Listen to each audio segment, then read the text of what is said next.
साबुत मूंग की कई तरीके की रेसिपी आपने बनाई होगी और खाई भी होगी, लेकिन ये खट्टे मूंग की रेसिपी एक बार बना ली ना तो कसम से आप हर बार मूंग इसी तरह से बनाओगे।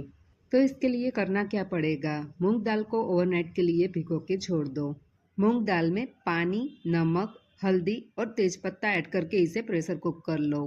फ्रेश दही में बेसन ऐड करके इसे अच्छे से मिक्स कर लो।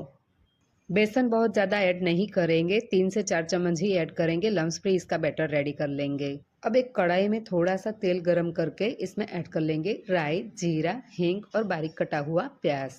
प्याज जब ट्रांसपेरेंट हो जाए तब इसमें ऐड कर लेंगे बेसिक से मसाले, हल्दी, लाल मिर्च, धनिया जीरा पाउडर और स्वाद अनुसार नमक ऐड कर लेंगे। जो हमने दही का घोल रेडी किया था ना, वो भी इसमें ऐड कर लेंगे। अब इन सारी चीज़ों को अच्छे से मिक्स कर लेंगे।